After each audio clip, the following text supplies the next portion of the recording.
It's episode 26 of the Keto for Women show.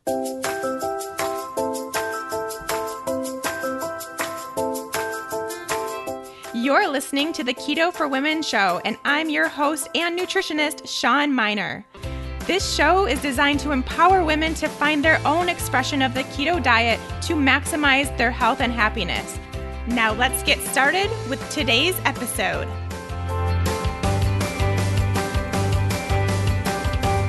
Hey friends, it's number 26, which means the KFW has been around for 6 months. I call this show KFW for short a lot of times because it's too hard to say that many words when you're talking fast, like I have a tendency to do.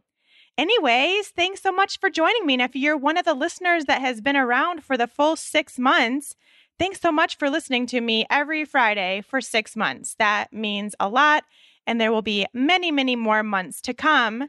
It's definitely one of those things where on one hand, it feels like I've been doing this forever. And on the other hand, it feels like I just started. It's definitely a weird combination, but of course I'm loving it. And I hope you are too. So we will go ahead and keep going with the KFW. Today we have a special guest, actually very special guest, because it is the first male coming to the Keto for Women show. Very excited about this because I always love to get a variety of data and research and knowledge from all sorts of people.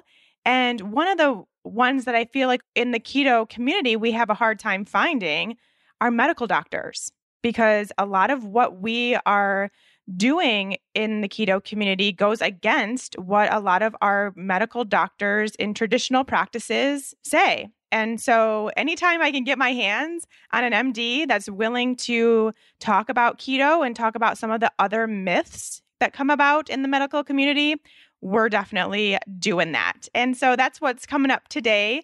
I'll introduce our guest in just a little bit. First, let's give a few very quick updates. I hope you all enjoyed last week's episode about the ways that you can deal or not deal or just get over or just whatever you want to do with these next few weeks as we approach the holidays and what is known to be a pretty unhealthy time traditionally for a lot of people. And just to know that, first of all, you don't have it be unhealthy. If you do, cool. If that's a conscious decision and that's something that you really decide is worth it for you, totally go for it. If it means that you will not be regretful come January 2nd, or if you try and it doesn't work. I gave solutions for all of those situations last week. So if you haven't tuned into that, make sure you go ahead and do that before you move any further along into the depths of the holiday season.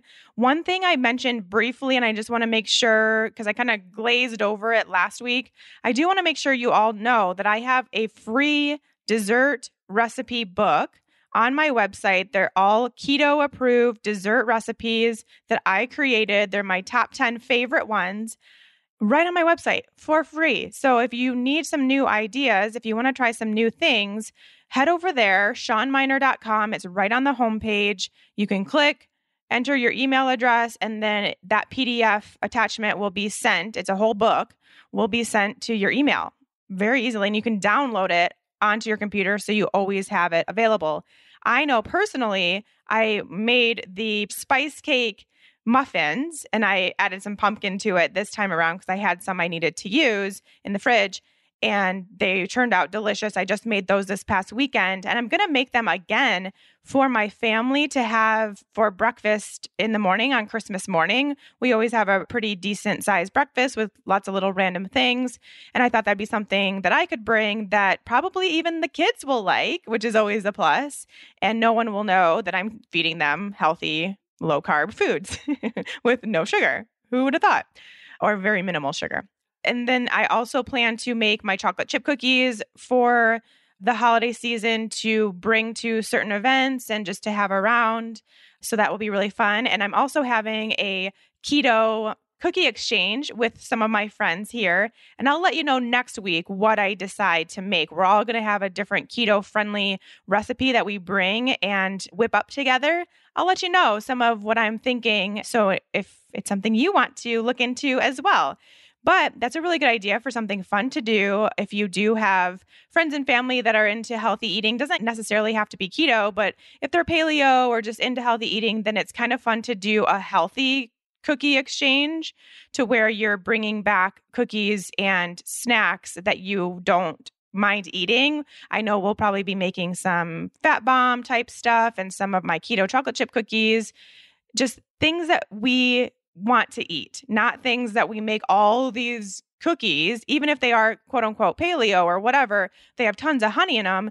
And then by the second day, I want nothing to do with them because my sweet tooth is like overkill, right? So if you can actually make some things that are something you want to eat as snacks for a long period of time and you won't get sick of. So that might be something fun for you guys to do with your friends if you have someone, or just do it for yourself because why not, right?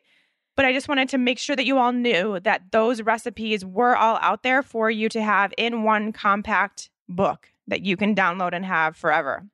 Secondly, I know I mentioned last week that I was going to be speaking at the next Low Carb Universe conference, which happens to be Keto Ladies. And some of the other speakers that have come out are just awesome. I'm super excited for the lineup already.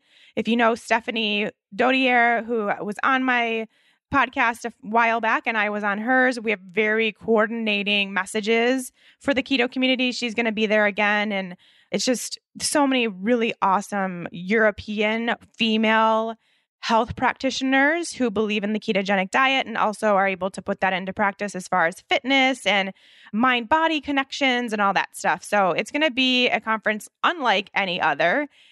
And I'm just bringing it up again. I promise I won't talk about this every single time, but I'm bringing it up again because the tickets have officially been launched. So you can now go and buy your ticket for the next Low Carb Universe conference in March right now. So you would just head to thelowcarbuniverse.com and get your ticket.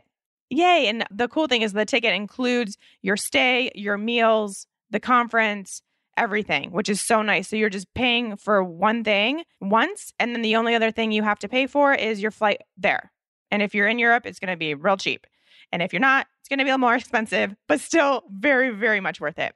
I just wanted to bring that up so you knew that you could now purchase your tickets if you were thinking about coming. And the last thing, just really quickly, I want to make sure you all remember, and if it's something you want to partake in, that you're partaking in it, that the Fat Burning Female Project has a social media account. So you can go to Fat Burning Female on Instagram and Fat Burning Female on Facebook and like the page or follow us. And you can see more about kind of some of the plates that the Fat Burning Females are cooking up. What I really love about that account is that we put on there the testimonials that we receive from the group. So you'll be able to get some real life testimonials of what ladies are saying that are in the course. And that's really important, I think, for you, that maybe if you're someone who is not sure if that project is right for you or not, hearing other people's stories and their words, besides just me constantly talking about it, is really helpful. So that might be something for you to look into. And if you like just getting new ideas for what plates would look like if you're ketogenic, plates of food, that is, would look like if you're ketogenic. And if you just like to get some new ideas for what your plates of food would look like on a ketogenic diet, especially if you are a fat burning female, then that would be a great place for you to check that out too. So like I said, Fat Burning Female on all those social media places, and you'll be able to find us. Okay, now let's get to this awesome guest we have on today. Dr. Ken Berry is a board-certified family physician practicing in a small town in rural America. After practicing more than a decade and seeing more than 20,000 patients, Dr. Berry has seen the best and worst that is American medical practice. He is a lucky husband, proud father, and full-time practicing doctor. Dr. Berry and his beautiful wife, Nisha, live in their farm in Tennessee. And Dr. Berry has a lot of information to share with us today. He also has a book called Lies My Doctor Told Me, which you can get on Amazon, and you can learn more about what he does in his practice at theberryclinic.com. And we will link to all of that in the show notes. But without further ado, let's chat with Dr. Berry. Dr. Berry, thank you so much for coming on Keto for Women today. Hey, Sean, thanks a lot for having me. And you are a very special guest because I don't know if you know this, you're the first ever man on the Keto for Women show. Well, that is quite an honor. Yeah. I mean that. Yeah. Thank you for having me. Well, I know that you have quite the brain to pick, and I'm very excited to have you here to be able to clear up some of these issues that we as women have, and very excited also to get the view of a medical doctor who believes in a ketogenic diet, because as you probably agree with me, there's not very many of you out there. There's not many at all. And I was talking on another podcast the other day about this. It feels like if you're in this community that this is just common sense and commonplace and everyone believes this way. But there was a recent professor who did a PowerPoint presentation about this, and the paleo primal ketogenic diets actually have never been heard of by about 90% of the U.S. and Canadian population. But if you say those words, they're like, yeah, I don't know, maybe vaguely I've heard of that, but I really have no idea what you're talking about. So I think we're at a wonderful place right now that we can bring this wonderful idea and treatment and therapy into the mainstream and help millions of people who have never heard of it before. Yes, I totally agree. We're right at that spot right now. So it's a great time to be talking about it. Okay, so first, let's back up and why don't we get to know you a little bit? So tell everyone who you are, a little bit about yourself, and we'll go from there. Sure. I'm a board certified family physician, and I practice in a very small rural town in Tennessee in the United States.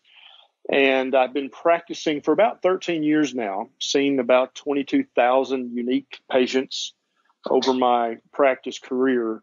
Do family medicine in a small rural community, and that means that there are no specialists nearby. So I kind of have to branch out and be good at lots of things, lots of procedures. So when it comes to gynecological things, dermatological things, even some general surgery type things, I do a lot of that. Wow.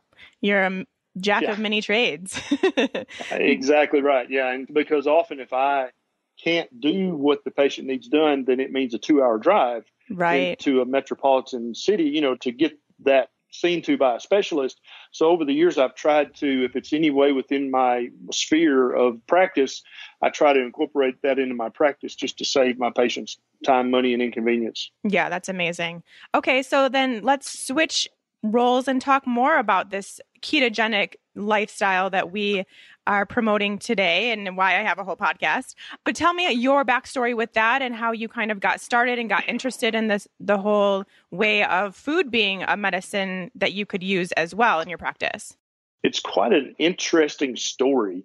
I started out, I'm classically trained allopathic physician. And so like most of us, I got about 1/2 semester's worth of training on the entirety of human nutrition in my medical school training. And I'll come back to that in a minute. But all of us in general don't get much training on nutrition, on diet, on health at all in our medical school training. And I think that's definitely in the U.S. and probably in Canada and other Western countries as well. But when I got out of residency and I started my practice, I was into my 30s and I started to gain weight. And it got a little out of hand. And one day when I was trying to tie my shoes and I got short of breath, I thought, this is really bad because I like to be the guy that leads by example. I don't like to say, well, yeah, you do as I say, not do as I do. And so I thought, well, I need to fix this. And so I'm going to start practicing what I preach because I'd just been eating whatever, not living any kind of a lifestyle at all, because I was very busy building a practice. And so I got up in the attic and I got down all of my nutrition notes from my medical school years, and I brought them down to study them so I could remember exactly what I needed to do to get this weight off and to lower my hemoglobin A1C, which was rising, to lower my triglycerides, which are going up. I was right on the verge of being a type 2 diabetic at that time. And so your listeners may be imagining this huge pile of huge textbooks and notes and stuff. But the entirety of my training on human nutrition in medical school, I could hold easily in one hand. And so that kind of gives you an idea of how little training we got. But anyway, I got it down. I went through it all. And I said, okay, so I'm going to start eating lots more whole grain. I'm going to eat lots of carbs. I'm going to really cut out the saturated fat, and I'm going to start jogging. That was my plan to lose weight. And so I did that. And, when I give patients instructions, here, go do this, I have no way of really knowing if they really actually do it or not. But in my case, I knew that I did these things. I really did cut out the saturated fat, and I really did start eating whole grain, and I really did start doing all these things, and I started jogging. And about 2 months later, I jumped on the scales, and I had gained 10 pounds. Oh, my gosh. And at that point, that was kind of my realization, okay, so basically everything I've been telling everyone else to do and then suspecting that they secretly weren't doing it because they were bad patients, I've been giving them the wrong advice because it obviously doesn't work because, like I said, I know I've been doing it, and it didn't work. So it was really a wake-up call for me that I was that fat doctor going into the room and telling people how to lose weight, and the advice I was giving them was exactly wrong. Mm-hmm. And so I still, to this day, apologize every opportunity I get for giving that terrible medical advice for the first few years of my practice. I mean, I was just parroting what I'd been taught, and never had I thought about it, never had I researched it, never had I tried to apply it in my own life. And that's another thing I like to talk about is why there are fat doctors. And it's not because they're not dedicated and hardworking. They are. But it's because what they think works doesn't work. Right. And so when I failed so completely at trying to get in better shape, I started looking around because obviously what I'd been taught in medical school did not work. So I started looking around, and I found a tattered old copy of Robert Atkins' diet. And I bought that, I think, for 50 cents. And I did some more research, and I found the Primal Blueprint by Mark Sisson. Mm-hmm. And I found the Paleo Solution. And I found a couple other books like that, and I started reading. And that made so much more sense to me immediately than what I was taught in medical school, which was basically eat more whole grains.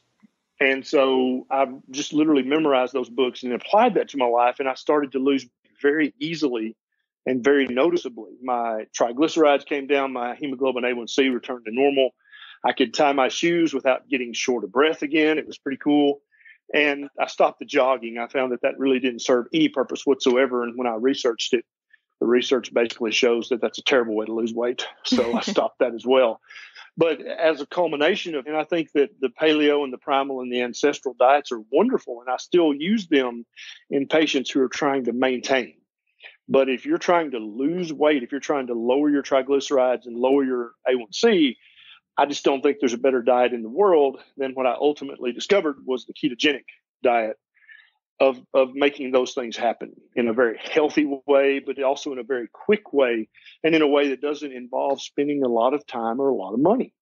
And so that's when I fell in love with the ketogenic diet and decided, there's really no better diet for any patient who's trying to lose weight for their health. Oh, I love it. That's so great. What a good story. And great that you have your own personal experience with it too. That's really how all of us got here, I think, in this community, is our own success story with this type of eating, which is awesome. Okay, so then someone comes into your practice that is overweight and the ketogenic diet, you basically prescribe it to them. Pretty much, yeah. And I usually in 2 or 3 office visits, I'll try to start with the very most basic concepts, because you know as well as I do, when you say to people that, fat is not what made you fat, mm-hmm. It's like cognitive dissonance. You should be speaking Italian. They don't even understand what you're saying at all. Right. And you have to repeat that several times before it finally clicks. And they're like, oh, you mean fat didn't make me fat? And I'm like, yeah, that's what I said 20 times. Yeah, but exactly. Literally the first time you say it, they're nodding and smiling, but they didn't hear what you said. Mm-hmm. They can't hear that because their paradigm has to be shifted, because they believe with all their heart, very fervently, that fat will make you fat. You should avoid that, and you should eat more whole grains, and you should eat low fat, high carb. I mean, they believe that to the very depths of their soul. And so you literally have to shift their paradigm as a thinking human before they can even accept this information, and definitely before they can even start to act on it. So it's a very interesting human nature dance, trying to crack open their brain and slide something in before it slams shut again. And that's kind of what I do the first 2 or 3 visits, as I'm laying down kind of the groundwork theories of the ketogenic diet. And then after the 3rd or 4th visit, they start to catch on, and they've done some reading, and then they're really starting to get into it because they've lost 10 or 15 pounds and their numbers are starting to return to normal. And that's when they fall in love with it, and they become what I call an apostle. And they start spreading the word and telling their neighbors and friends, oh man, this diet rocks. But when you first start talking about it, you've probably seen it before, someone just nodding and smiling, and they literally couldn't repeat back what you just said because their brain won't hear it yet. Right. It's not ready. Right. Exactly. Yeah, and that's very common. And so oftentimes I feel like I'm spinning my wheels the first visit or two, but I'm not. We're laying the groundwork. I don't know if it's subconscious or what, but it takes a few times of hearing it before they can even really truly hear it. Yes, I completely agree. That's why repetition is actually a good thing in these kinds of circumstances. Okay, so let's talk a little bit more about weight loss, gaining weight, inability to lose weight, especially as it pertains to women, because I think we have a lot of women listeners out there that are in one of those categories where either they're trying keto and they're not losing weight, or they're perhaps gaining weight. Do you ever see that in your practice? And what can we kind of attribute to some of that difficulty of us ladies and our weight? Well, ladies actually have a bit harder of a time than men, because ultimately weight loss is a hormonal issue almost entirely. And I'm about to say something that some of your listeners probably aren't ready to hear yet, but calories in, calories out, calorie deficit, all of that is a myth. None of that's true. None of that will help you lose weight. You are so speaking my language right now.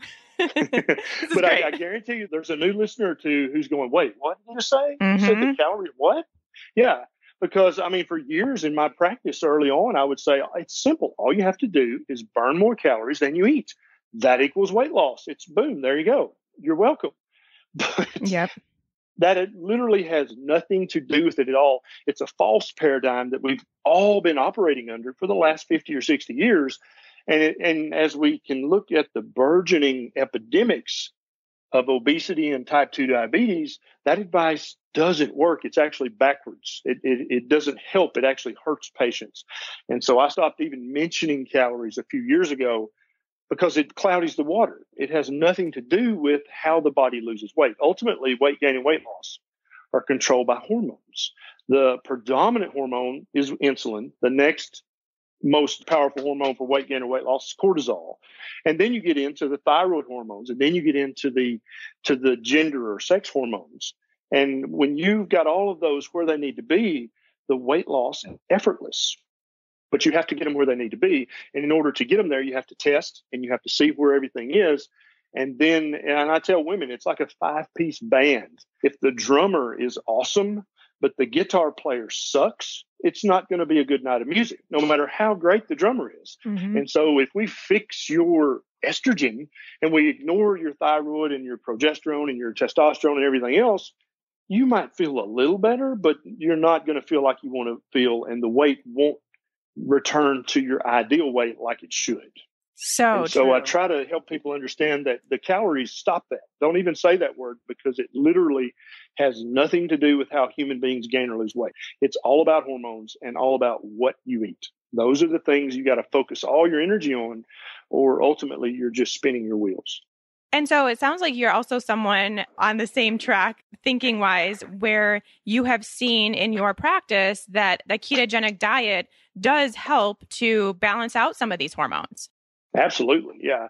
If your diet is not right, then I can optimize every hormone that you have through whatever means, and you're not going to feel like you should feel, and your body's not going to behave and listen to you like it should. And it's not going to respond to the food you eat. If you're not eating the right foods, nothing's going to respond, because basically, and it seems very simple-minded to say this, but I don't think people realize this. Your body is literally made of what you've eaten over the last 18 months. Your body is constantly turning over cells. It's like your skin, for example. You don't even have the same skin that you had 2 months ago. You have a completely new skin. The scars stay and the damage stays, but the cells themselves are all new, and they didn't magically appear. They had to come from somewhere, and they came from the food that you ate. And so if you want the cells that you're about to build to be optimal and really help you out, you have to eat the right food. That's not optional. That's mandatory. And so the number one thing is you've got to fix your diet as a patient and as a human. And then I, as a doctor, have to check and then help you optimize the other hormones to get you all the way there. Mm-hmm. Yes, definitely. Okay, so let's talk more about these specific hormones that you mentioned that us ladies have a hard time kind of optimizing. So you mentioned the first one was insulin. That's the primary driver. And if we can maintain our weight, if we gain weight, or if we have weight loss resistance, that's going to be the first one to look at, correct? Exactly right. That is, when it comes to weight gain and weight loss, the insulin level and your insulin response, that's the queen of the show.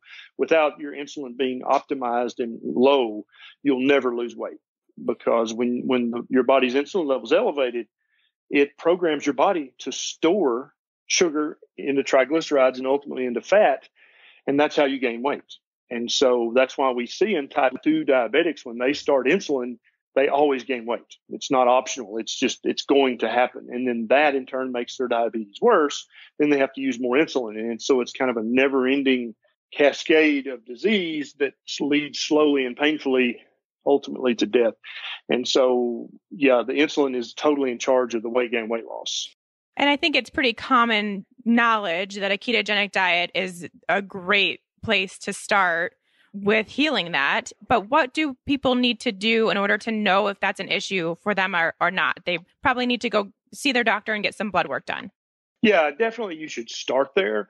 And I write about how, you need to find a doctor who's your learned health partner. That's how this relationship should work. Too many doctors want to be your health dictator. And that's not going to help you ultimately, because the problem with that model is that you live in your own skin and you know your own symptoms and you know how you feel, and you're kind of a unique individual. And so not everything works for every person the same exact way. And so you bring your experiences and your knowledge of your symptoms as a patient, and then that's got to blend with your doctor and his knowledge as a doctor so that you guys can work as a partnership. The dictator model just doesn't work. And so many doctors try to practice that way because it tends to keep office visits short. We're all squeezed for time, and it tends to keep them in control and in charge, which is where some doctors like to live. But I don't mind it if patients have done a lot of research and they've done a lot of thinking about their health, because that actually makes me very happy, because it tells me that they're motivated, they're ready to learn, and they're ready to change. But without a doctor you can trust and who treats you as a partner, you're probably not going to have much luck when you go. So yeah, you need to have some stuff checked. You need to talk to your doctor and make sure that he's not necessarily on board with the ketogenic diet. All you need is a doctor who's open to looking and just say, hey, I want you to read about this. Would you please do that for me?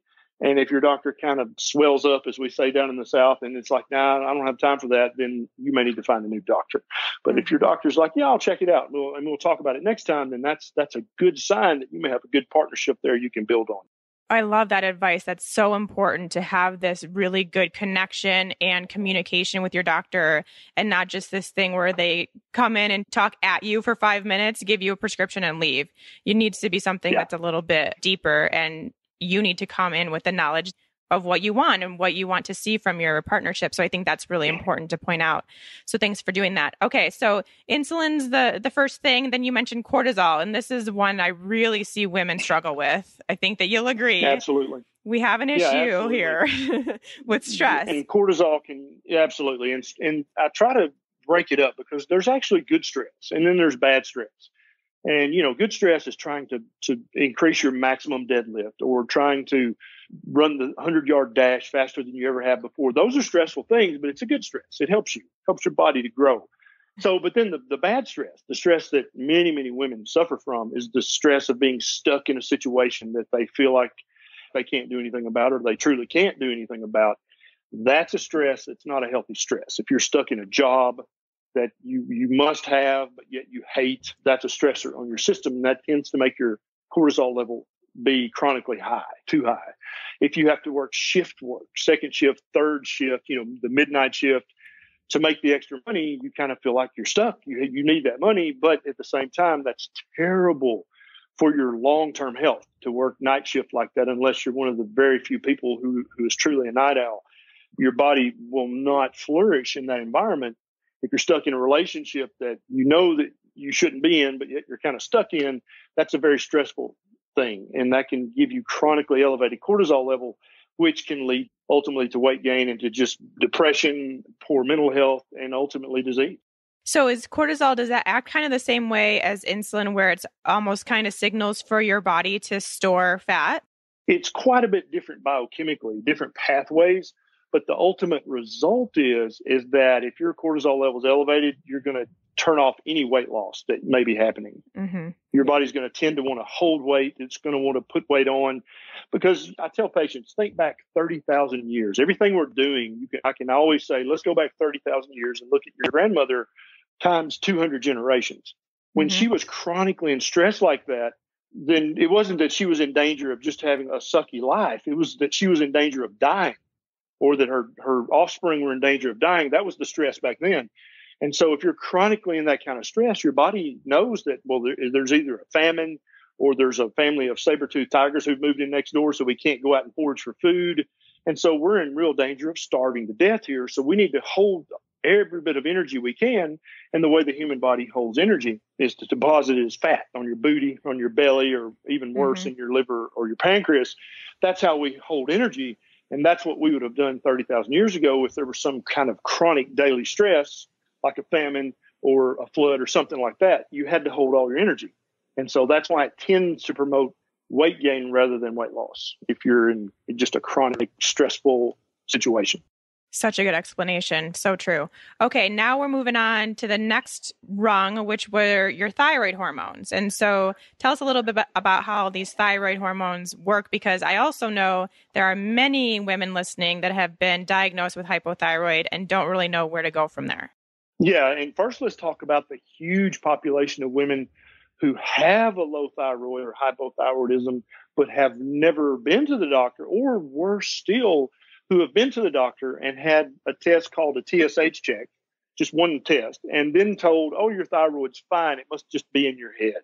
Mm-hmm. Let's talk about those women first, because that's the real travesty here. I mean, that to me is malpractice, and a doctor should be ashamed of himself if he's been practicing that kind of medicine. The thyroid gland is one of the most complicated glands in the human body. A lot of people call it the master gland.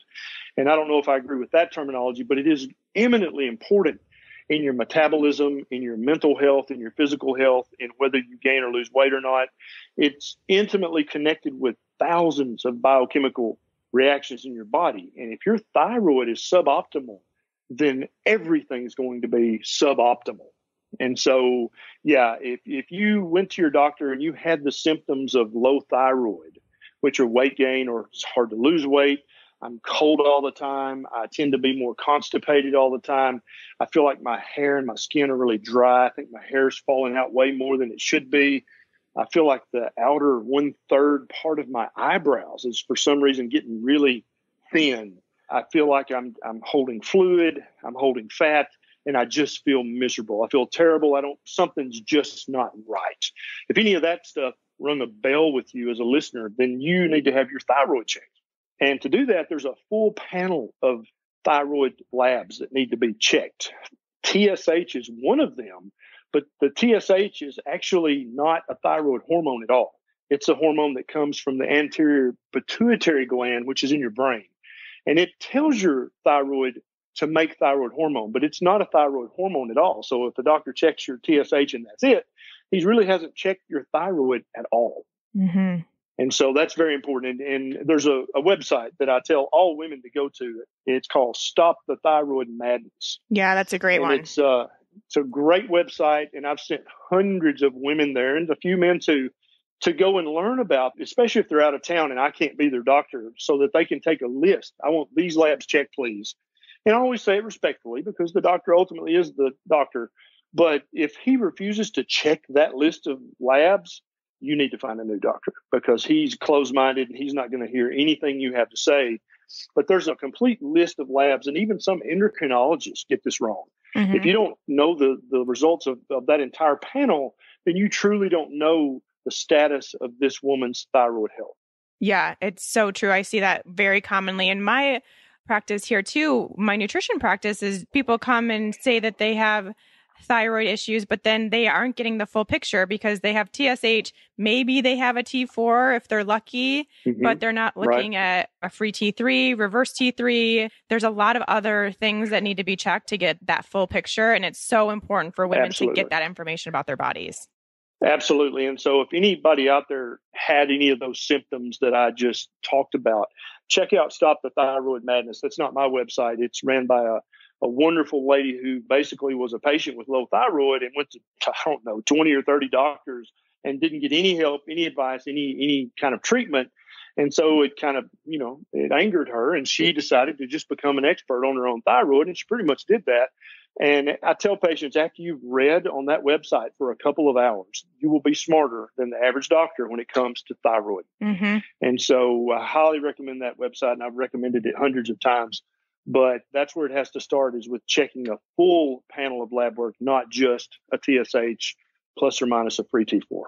And in your practice, are you finding good success with women getting on a nice proper dose of thyroid medication and feeling a lot better and seeing results? Well, first of all, if you get them on the right kind of thyroid medicine, I don't typically use levothyroxine or Synthroid because it is actually synthetic or fake T4. It's not even real thyroid hormone. So I tend to use a desiccated thyroid like Armor or Nature or WP Throid, something like that. And usually women respond so much better to that. And so when we get that where it needs to be and get our thyroid labs optimized, and there's a range of normal for thyroid lab work. And let me talk about this for just a second, because in the way I describe it to women is a Yugo is a car and a Ferrari is also a car. And so there's a range of cars from Yugo to Ferrari, but they're all cars. They're all normal. And so for thyroid labs, there's also a range of normal. And a lot of doctors, once they get you up into the Yugo range of normal, then that's it. They won't increase your medicine anymore. But why would you not go ahead and increase a woman up to at least the Corvette, if not the Ferrari end of normal, so that she's feeling the best she can feel because her labs are still within normal limits? But a lot of doctors, as soon as you get up into the normal, just the barely bottom end of normal, they won't increase your medication anymore. And I disagree with that. I think as long as they're within normal limits, why not have them in the upper limit of normal so that they can feel the best and reap the most benefits from the thyroid medication that they're having to take every day? But yeah, once you get them on a good desiccated thyroid, they usually feel so much better. But then we have to think back to our 5-piece band. We've got the drummer doing really good now, but the other 4 guys, if they still suck, it's not going to be a good night of music. And so then we've already talked about the insulin and the cortisol, and now we've got the thyroid fixed, and now we have to start looking at the sex hormones. The dreaded sex hormones that will just go awry at a moment's notice.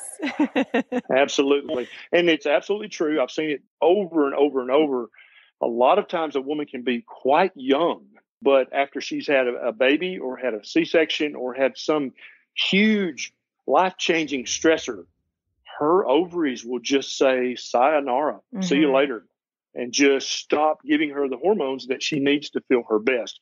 And so I've written about, most doctors think all a woman needs is estrogen. And even worse, they think all she needs is fake estrogen, like Premarin or Prempro or something like that, which have all been proven to increase your risk of breast cancer. I mean, there's no ifs, ands, or buts about that. It's a proven fact. And they forget that women also used to make and still need progesterone and testosterone to be the complete woman that she used to be. And so I test for all those, and I try to replace all those, if needed, with bioidentical hormones. And I try to get her in the upper end of normal, in the normal range, with bioidentical hormones. And typically at that point, once we fixed all that stuff, she feels better than she's felt in a minute. Oh my gosh. Such a nice equation, I guess. It's kind of like a stepping stone through each one. But once you get them all optimized, then you're back to you. You're back to you again. And that's right. And I tell women all the time, because, a lot of women are a little spooky about testosterone. It's like, I don't want to turn into some kind of, fill in the blank. And I'm like, no, it's not going to do that. It just makes you the you that you used to be. And so if you used to be a crazy animal, then you might be a crazy animal again. But if you used to be whoever you used to be, that's who we're looking for, is the you that you used to be. And we're not trying to turn you into some kind of animal or machine. We're just trying to make you who you used to be. Yes, exactly. And that's all most of us want, right? Okay, so can you talk a little bit in a little more detail about the difference between bioidentical and synthetic hormones? And if someone's on synthetic, Sure. maybe that's something they could bring up to their doctor's attention? Yeah, if you take estrogen in the form of a pill, or you take most progesterones in the form of a pill, or you take testosterone in the form of a pill, then you are increasing your risk of cancer and or liver failure. That's proven fact. There's no doubt about that. Let me tell you about the testosterone pill story, okay? There used to be a pill for men to take testosterone a couple of decades back. They could take a pill every day and it would get their testosterone levels back to normal. It worked, there's no doubt. But doctors found that they were having increasing problems with liver failure, liver damage, liver enzyme elevation. And so after a little bit of research, they said, this pill's too dangerous. Even though it works, we've got to take this off the market. And they did take it off the market. But here's the kicker. That same testosterone by mouth is still available for women to this day in a pill called Estratest, which is fake estrogen. And that very methyl testosterone that was taken off the market because it was too dangerous for the liver, for men's livers. But evidently, women's livers are magically either not important or magically much, much stronger than men's. And I'm being sarcastic. Neither one of those is true. This should have been taken off. This should have been taken off the market for all humans. But somehow they forgot and left it in Estratest. And so women still take this pill that's too dangerous for men to take. Oh, that's so sad. Right. And so the estradiol, Premarin, Prempro, these are all fake estrogens. They're not actually human estrogen. And it's true, they get the initial molecule from horse urine, and then they change the molecule so that they can get a patent on it, right? That's how you make a profit in the Western world, is you get a patent on something. But you can't get a patent on just pure estrogen, real estrogen, bioidentical estrogen, because it's a natural molecule that occurs in nature. And you can't patent nature. And so you have to change it. And so they'll stick a methyl group on it or a hydroxyl group, and then they can get a patent on that unique molecule. And that's what Prempro, Premarin, estradiol, that's what they all are. They're not real. And they fit pretty closely in the receptor on the human cells.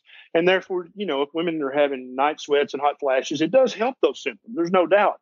But since it doesn't fit exactly, it also increases her risk of cancer, breast cancer, endometrial cancer, and perhaps even other cancers. And then if she's a smoker on top of that, it really skyrockets her risk of cancer.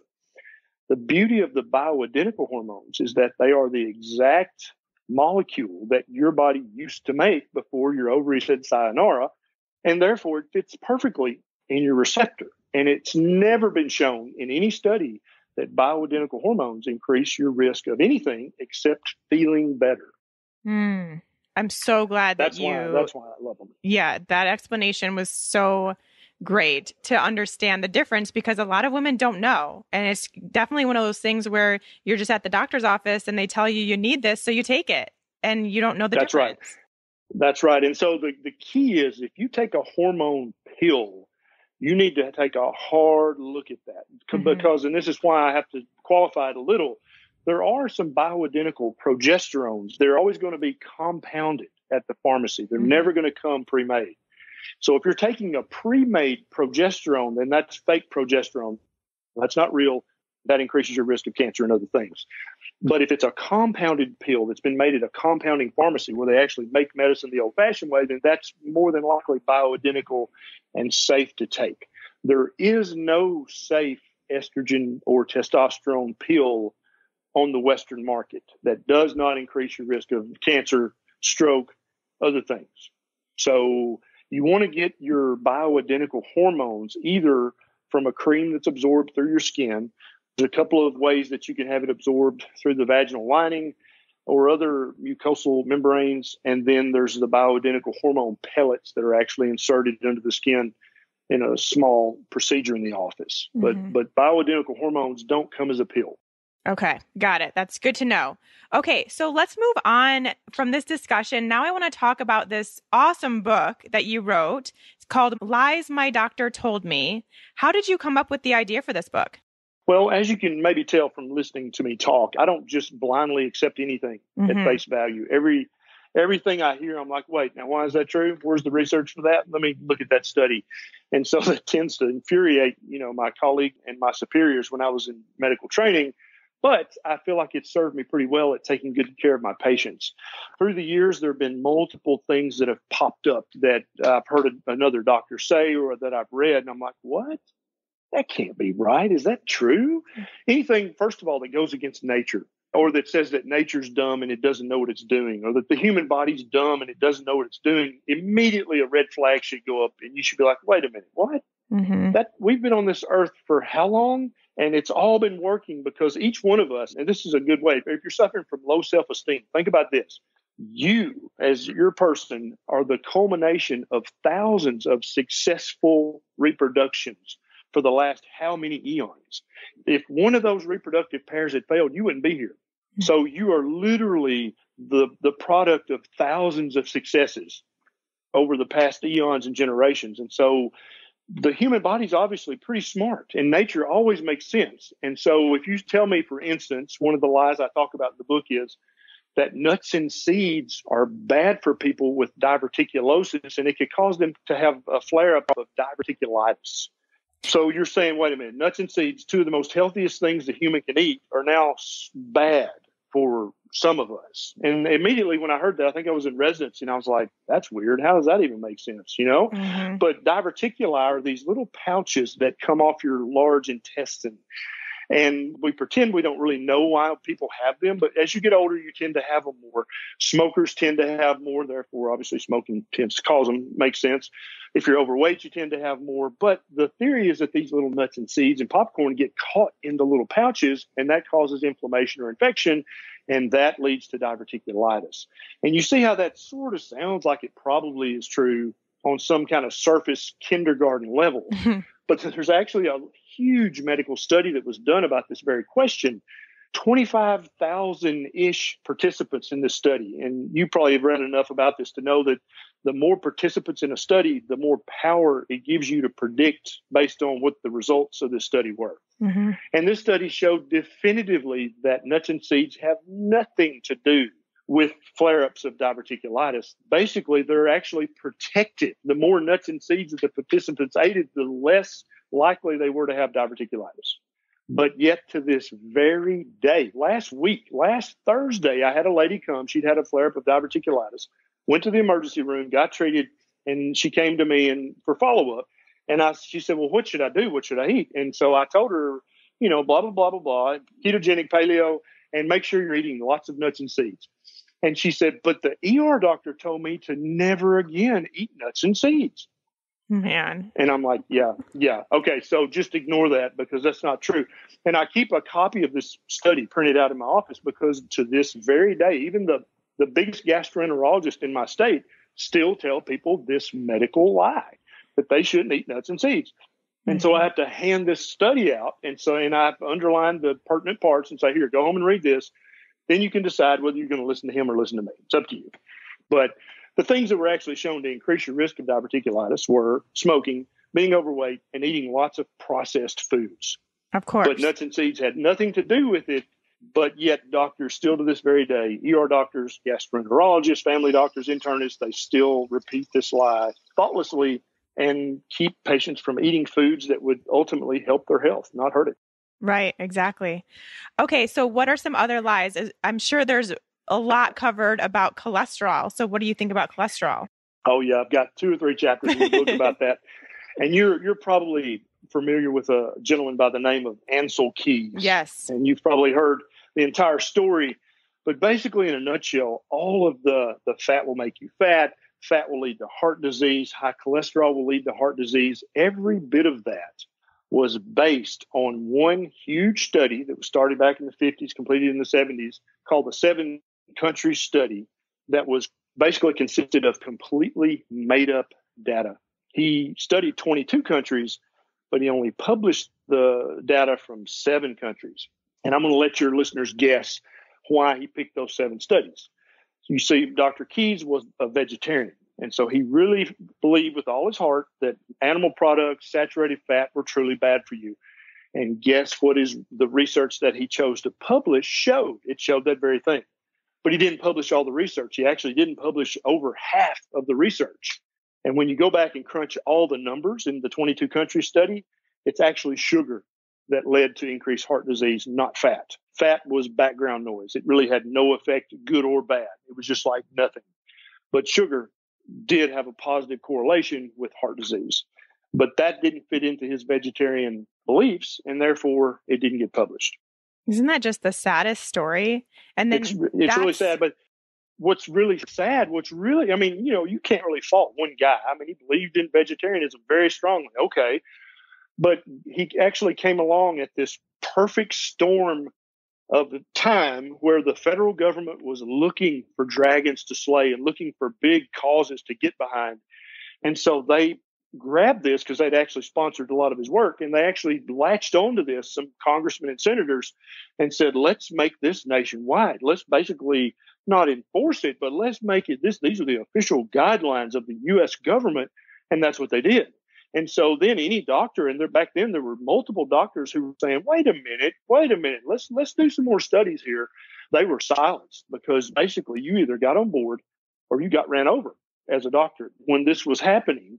And so they just shut up and they rolled over and they let this happen. And so for the last 60 years, the U.S. and Canada have been operating under a completely false paradigm based on made up research by one guy that nobody ever bothered to verify. That's the really sad part, is that literally millions of people have taken billions of pills that they didn't need and have had unnecessary heart attacks and strokes and muscle aches and fatigue and muscle damage from taking medication that they didn't need and from not ingesting the nutrients that they did need. Yeah, that's literally what's been happening the last 60 years. Just imagine if that data did come out way back then, that the sugar was the correlating effect. Just think of how different our society would be, like how different our health situation would be now if, we knew that information way back then. And then that is what was the culminating evidence. But instead, we now all have this fat fear from that one study. Mm-hmm. And it's built in and it's hardwired. And I'll have people who, like I said earlier, I've already had 2 or 3 office visits and talking about the ketogenic diet. And I'll say, well, okay, what have you changed in your diet? Lo and behold, they'll say, well, I've stopped eating butter. And I'm like, what? Why? Why did you do that? Well, I'm trying to cut back on fat. Why? And so I have to kind of ask them these Socratic questions like, why, until they finally go, oh, I should eat more butter, shouldn't I? Yes. So it's almost comical, but yet sad at the same time that it's almost a religious belief that we just feel like we're sinning if we give up that belief. That's how many, many people and many doctors think about the cholesterol theory and the fat theory of heart disease. It's a religious belief. And you can tell this if you start talking to someone, a doctor especially, and they start getting emotionally upset when you're talking about this, because that means they're not being objective. That means they're not basing anything that they're saying on research or data. They're just getting emotional. And that means they really don't have any support for what they're saying that they believe and what you should believe. They don't have any support for that, so they get emotional. And so anytime a professional starts to get upset like that, that's a red flag that he didn't have any data to back up what he's talking about. Yeah, absolutely. Okay, let's do one more myth. What's another good one that you cover in your book? Well, let's see. We talked about all that women need is estrogen. That's a big fat lie. Yeah. We've already covered that. We've already covered the big fat lie of all you need is TSH for your thyroid. What about milk? Let's talk about milk. Yes, this is huge. Let's talk about that. Yeah, it's huge. So the reason, let's go back to the beginning. Let's go back in time 30,000 years. Why do mammals make milk for their newborns? Why do they even do that? And a lot of people don't really know this, but mammals have the most developed brain of all the animal kingdom. And that's why we control the world, because we're the smartest of the different species, the mammals are. But our brain has gotten so big so that we can be so smart that it's almost too big to fit through the birth canal. And so mammals have to be born almost prematurely to get through the birth canal before their head gets too big. And then that wouldn't go well, as we can imagine. So when they come out, and, some mammals are up and running in a few minutes, but the higher mammals, are the top of the food chain, are helpless for months, if not a year or two. And their mother has to give them something that's going to help them grow and gain weight as quickly as possible. And what does she give them to help them gain weight as quickly as possible? Milk. Milk. Milk is the perfect weight gain food. That's what mammals use it for. And that's mammals they use milk from their own species. And when you start giving mammals milk from another species, you really accelerate the weight gain because the protein and fat percentages are off. The sugars are different. Everything's different. Milk is not a liquid. Milk is a liquid tissue. And people don't realize it. When you say it like that, it's like, oh, so it's actually much more complicated than just a liquid. Yeah, it is. It's a living tissue when it comes from a mother. And so if a human being is ingesting cow's breast milk, which that's what it is, but I like saying it that way because it makes it sound a little more gross. That's not a healthy food for humans. That's to help calves grow and gain weight as quickly as possible. So we've been taught through beautiful advertising, marketing campaigns, milk does a body good, where's your milk mustache? And it's almost most people who love and believe in milk, believe in it fervently, almost again, that religious belief. If you push them a little bit, they'll start to get emotionally upset because they know it in their heart, in their soul of souls, that it's good for you. And you can't dissuade them from that. Facts be damned. Right. And so this is a very slow sell with a lot of people because they just don't want to believe it. But I'm sorry, but we are the only species on the planet that drinks liquid milk as an adult. No other animal does that unless humans give it to them. So for a doctor to say, oh, you should drink milk, it's good for you, is silly because first, there's no research that shows that's true. And there's actually lots of meaningful research that shows that that's not true. Women definitely don't need to drink more milk to have stronger bones. I don't know if you've heard about the studies or not, but in the countries where the least milk is drank, they have the lowest rate of hip fracture. Oh, interesting. And in the countries, yeah, absolutely. And in the countries with the highest rate of milk consumption, which are Canada and the U.S., they actually have the highest rate of hip fractures anywhere in the world. And now that doesn't prove causation, but that's a pretty darn strong correlation. That there are countries where women literally never drink any other milk except their mom's breast milk when they're babies. When they get old enough that they're weaned, they never drink one more drop of milk their entire life. And they have stronger bones than we do. How's that possible if milk makes your bones stronger? You see, I mean, logically, you have to stop right there because it obviously isn't true. And that's a big fat lie that lots of doctors tell their patients. And ultimately, they just lead their patients to weight gain and insulin resistance and ultimately type 2 diabetes because you're drinking all this milk sugar that wasn't even made for your body to start with. And you wind up with disease. Oh my gosh, that's such a good one. I've never thought of it that way, but that's so true that no other mammal continues on drinking milk beyond the point of them, maturing into beyond baby. Exactly. And there's a tenet in nature when you're studying nature as an ecologist or whatever, that life will always find a way. That's number one. Number two, milk is a very concentrated source of nutrition, right? So if milk were good for adult mammals, there would be some kind of weasel or some kind of marmot or something. There would be some kind of mammal that would sneak into the nest of other mammals and suck their breast milk. There's a bird that lays his eggs in another bird's nest, so he didn't have to take care of his babies. That's his strategy. There's all these strategies in the animal kingdom of how to cheat and how to get by with nutrition from some source you really shouldn't be getting it from. But there's no mammal. There's no mammal that sucks the milk of another mammal. There's not a single example of that. And I think that in and of itself is indirect proof that that's just not something that's healthy for adult mammals. We shouldn't do that. And I'll tell you, me personally, I grew up being a milk baby. When I played football in high school, I would drink almost a gallon of milk a day. Oh, wow. Yeah. And I also had terrible acne and chronic allergies, terrible, severe sneeze 100-time allergies. 100 times a day, you'd look at me and I would sneeze.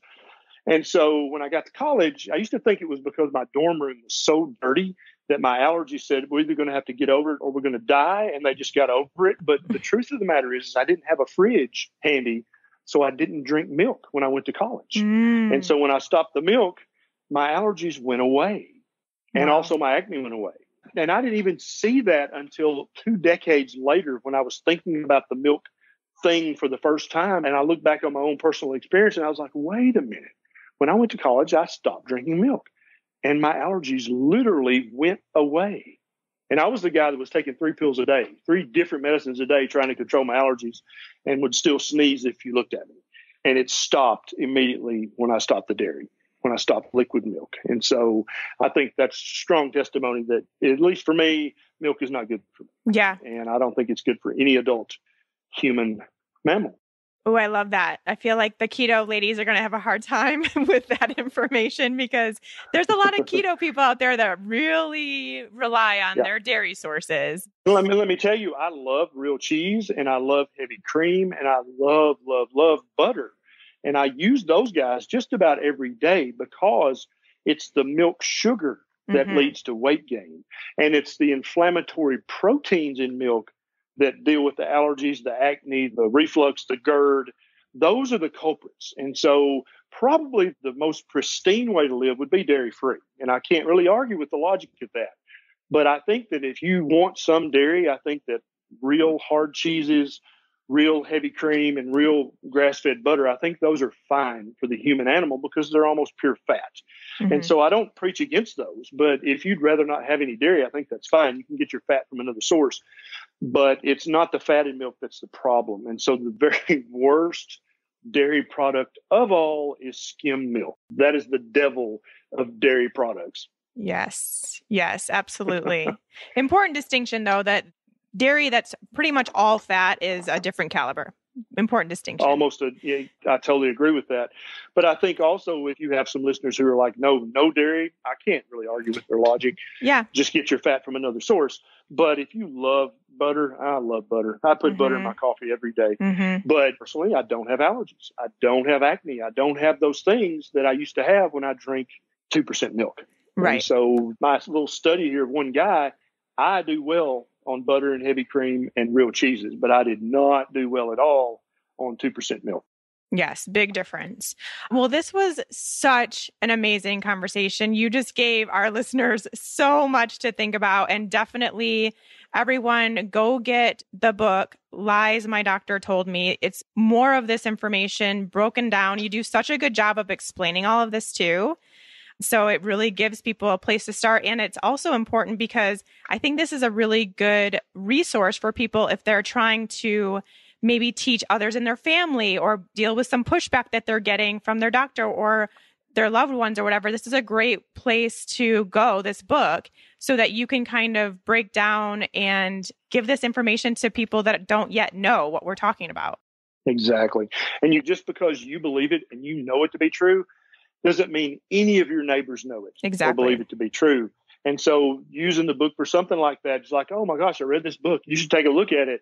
You might literally save a life by doing that. And that's one of the things I love the most about my job is you can change a person's life. You can save their life, but almost more importantly, you can make them have that happy, healthy life that they thought was gone forever. Definitely. And you do also do long distance visits with people too, as kind of like a nutrition consultation type thing. Is that true? I do. Yes. I use a service called evisit.com, and it's HIPAA compliant. It's as safe and secure as online banking. And it's almost like FaceTime where we're looking at each other, talking to each other. And I have people from 3 different countries now, and many people in the US and Canada do this with me and say, okay, here's the medicine I'm on. Here's what my doctor said. Here's what my lab values are. What do you think I should do? And then we talk about that and we come up with a plan that they then take back to their doctor and say, hey, I want you to check these labs and I'd really like to switch to this medicine or stop this medicine altogether. And here's why. Here's the research that I printed off.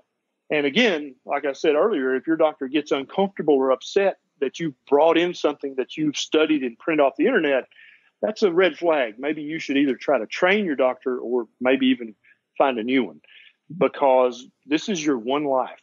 This is your one health. And if you ruin it based on the advice of one doctor, you and your family are going to suffer. He's not going to suffer. You will. And so it's your job to do your homework and to read and research and to take things to your doctor. And it's his job to listen to you and help you through this information and help you back towards the health that you used to have. So important. And where can people find you? Where else are you? Are you on the social medias and your website, all that stuff? Yeah, I've got a YouTube channel where I make videos about the ketogenic diet and intermittent fasting and all kinds of other medical and health and nutrition topics. And if you just search for me, you'll find me on YouTube, I think, pretty easily. But my handle is Kendi Berry MD, all one word. And then I have a Facebook page where I also post articles and I write little things and do some motivationary things. And I think my handle there is kendyberry.md, but you can search and find me pretty readily.